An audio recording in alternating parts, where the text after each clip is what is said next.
Hello everyone, new mini ব্লগে তোমাদের welcome. আশা করি তোমরা ভালো আছো। আর আমি আছি নামরে বেঁচে। আজকে ছিল ভাদ্র মাসের প্রথম সোমবার। তো দেখো মা এখানে বাবার পুজো করে নিচ্ছিল। অনেক আগে থেকে ভেবে রেখেছিলাম, যেহেতু শ্রাবণ মাসে 3টে সোমবার বাবার মাথায় জল ঢেলেছিলাম, একটা সোমবার জল ঢালা হয়নি, সেহেতু ভেবেছিলাম ভাদ্র মাসের প্রথম সোমবারই বাবার মাথায় জল ঢালবো, তাহলে আমার 4টে সোমবার জল ঢালা হয়ে যেত। অনেকে তো 16 সোমবারও করে, বাট আমি 16 সোমবার করতে পারবো কি পারবো না সেই জন্যই আমি ঠিক করে নিয়েছিলাম যে 16 সোমবার করবো না, 4টে সোমবারই করব।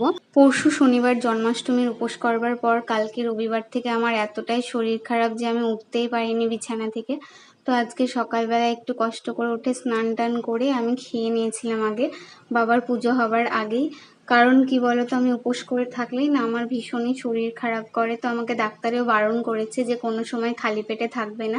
আর আমি যেহেতু আগের দিন ঘর ঝেড়েছিলাম, সেহেতু আমার প্রচণ্ডই ডাস্ট অ্যালার্জি, সেই কারণে আমার সেদিন থেকে জ্বরও চলে এসেছিল, আবার মাথা যন্ত্রণা, মাথা ঘুরছে, গ্যাস হয়েছিল, আবার পেটেও লাগছে আমার খুবই। কারণটা তোমাদের বলে দিই, জন্মাষ্টমীর পুজো শেষ হবার পর আমি চরণামৃত খেয়েছিলাম আর গুড়ের শরবত খেয়েছিলাম।